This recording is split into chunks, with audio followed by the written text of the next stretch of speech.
Mapagpalang umaga po sa ating lahat. Welcome na ulit sa ating daily morning devotional. It's April 23, entitled Trust in Time of Trial. Tayo po ay manalig sa panahon na tayo sinusubukan. So, samahan niyo po ako na ating pong pag-aralan ang salita ng Panginoon.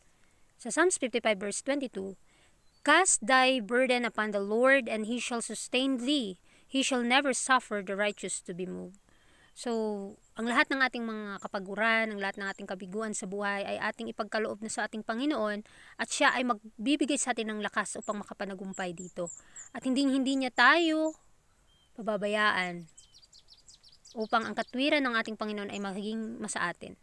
The Lord's care is over all His creatures. He loves them all and makes no difference, except that He has the most tender pity for those who are called to bear life's heaviest burdens. God's children must meet trials and difficulties. So, hindi po ito bago sa atin na kung tayo talagang konvertido na susunod sa ating Panginoon, anuman ang ating pagsubok, anuman ang ating pinagdadaanan, pinapahintulot po ng Panginoon na tayo ay subukan na makadaan sa panahon ng kahirapan. Dahil ang Panginoon ay napaka buti sa atin. Pinagkaloob niya sa atin ang kanyang buhay, pinagkaloob niya sa atin lahat ng bagay, at nasa atin yung kanyang atensyon, mga kapatid. Dahil minamahal niya tayo at walang nagbabago doon. Maliban kung tayo mismo sa ating sarili ay pipili ng landas sa ating mga sarili. At isipin natin na anuman ang bigat ng ating daladala, kapag pinili natin ang buhay, pinili natin siya, pinili natin si Kristo sa ating buhay, ay talagang hindi niya tayo pababayaan. Ang lahat ng ating pinagdadaanan na kahirapan ay magiging magaan. But they should accept their lot with a cheerful spirit, remembering that for all that the world neglect to bestow, God Himself will make up to them in the best of favors. So nawa tanggapin po natin na ang kaloob ng Panginoon na bigyan niya tayo ng kagalakan sa puso. Alalahanin natin na ang kanyang mga pagpapala ay laking halaga kapag ito'y tinanggap natin. At wag po natin kakalilimutan na binibigyan niya tayo ng pinaka-the best na pabor. Sa ating buhay ngayon, habang tayo humihinga, habang tayo gumagawa sa mga gawain, habang tayo nag-iisip, karunungan, kaalaman, buhay, anuman ang ating gagawin, ay naway magbigay kaluwalhatian sa kanyang banal na pangalan. We are in danger by worrying of manufacturing yokes for our necks. Let us not worry, for thus we make the yoke more severe and the burden heavy. Let us do all we can without worrying, trusting in Christ. So, nasa panganib po tayo kapag tayo nalulungkot, kapag nag-i-inject ang kaaway sa ating mga isipan, sa mga bagay na nakaka-discourage sa gawain ng Panginoon, sa ating mga puso, tinatanim ng kaaway ang mga doubting, mga pagdududa, mga pag-aalinlangan. But, wag po tayo dun mag-focus. Wag po nating pansinin. Unless bigyan nating diin ang kanyang mga salita, ang mga salita ng Panginoon, na hindi tayo mangamba, hindi tayo magulumihanan sa ating mga puso, manampalataya po tayo, manalig po tayo sa Kanya na walang pag-aalinlangan, dahil ang Panginoon, pinagkalooban niya na tayo sa mga bagay na ito, tanggapin na po natin upang maging makontento na po tayo. With the continual change of circumstances, changes come in our experience, and by these changes, we are either elated or depressed. But the change of circumstances has no power to change God's relation to us. He is the same yesterday, today, and forever. And He asks us to have unquestioning confidence in His love. So gusto ng Panginoon na ang ating buhay ngayon ay pagkaloob niya na sa atin, o ipinagkaloob niya na sa atin, at ipapagkaloob din natin sa Kanya. At anuman yung magagawa natin, gamitin natin na walang pag-aalinlangan. Gamitin natin ang lahat ng bagay, magbibigay kaluwalhatian sa Kanya.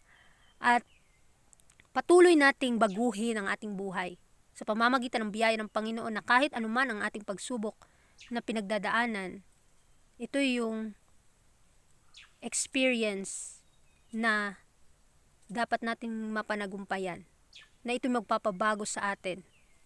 Na kahit tayo depressed or something, ano pa yung nararamdaman natin, ito'y magbabago sa atin na walang pag-aalinlangan. At mabibuild yung pananampalataya natin, yung relationship natin sa Panginoon. Dahil siya ay hindi nagbabago. Noon, ngayon, at bukas. Nawa ito ay mapipasok sa ating puso ng pag-ibig ng Diyos ay talagang pinagkaloob sa atin na punong-puno ng pagpapala.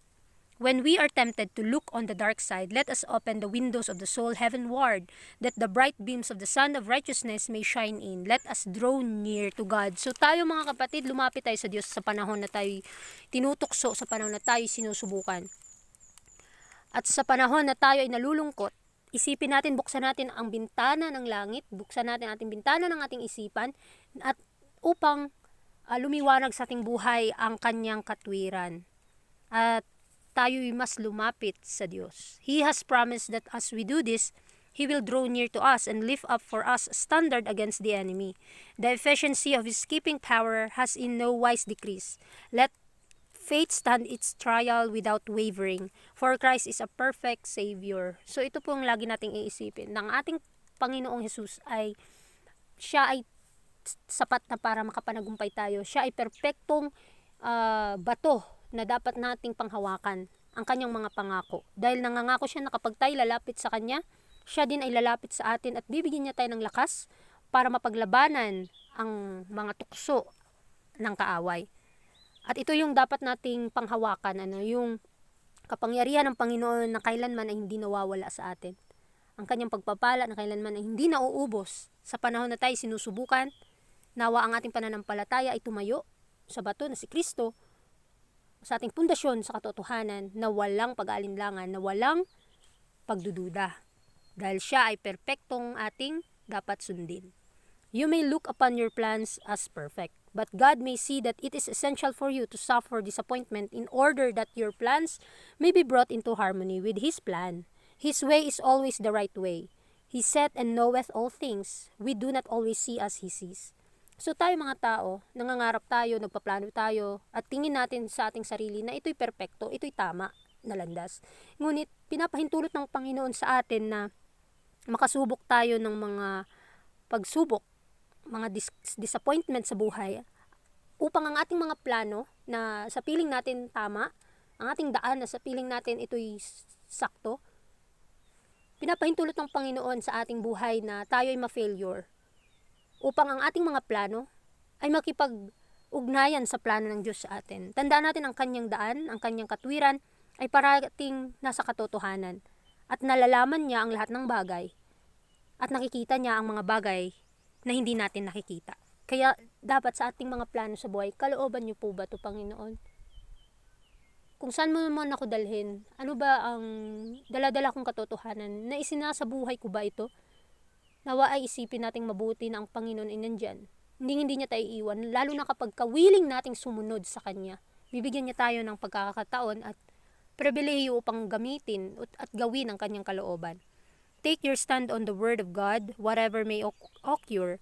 Hold fast the beginning of your confidence, firm unto the end. So ito yung gusto ng Panginoon sa atin, na panghawakan ang Kanyang pangako, ang Kanyang mga salita, anuman ang magiging resulta nito. Kailangan nating siguraduhin ang ating kaligtasan na may confident until matapos ang mundo. Until na tayo ay maging kagaya ni Kristo. So sa ating pag-aaral sa umagang ito, kinakailangan tayong manalig anuman ang ating sitwasyon sa buhay. Dahil pinapahintulot ng Panginoon ang lahat ng mga bagay, ito may mabuti o masama, upang ang ating mga plano at pangarap sa buhay ay makipag-ugnayan na sa daan ng Panginoon, sa katotohanan at katwiran. Wag po nating kaliligtaan na binibigyan niya lamang tayo ng panahon para mabago at makahanda sa kanyang pagparito. Nawa sa ating paghihintay, may gagawin po tayo. Gawain ng kaligtasan. Gawain na magbabago sa ating isipan. Gawain kung papaano natin maidadala ang mga tao sa katwiran ni Kristo. At sa ating mga sarili kailangang mamatay. Upang anuman ang pagsubok sa buhay, masaktan man tayo, hindi natin to iisipin o hindi natin iisipin ang mga bagay na nakakasakit. Kung nasaktan man tayo sa bagay na ito, wag nating isipin ang ating sarili, bagkus isipin natin si Kristo na pinapahintulot ng Panginoon upang mabago ako, upang maging matatag ako, lalo na sa pagsasanay na pinagkaloob niya sa akin ngayon. Kaya muli, maraming salamat sa inyong pakikinig, and God bless po sa ating lahat.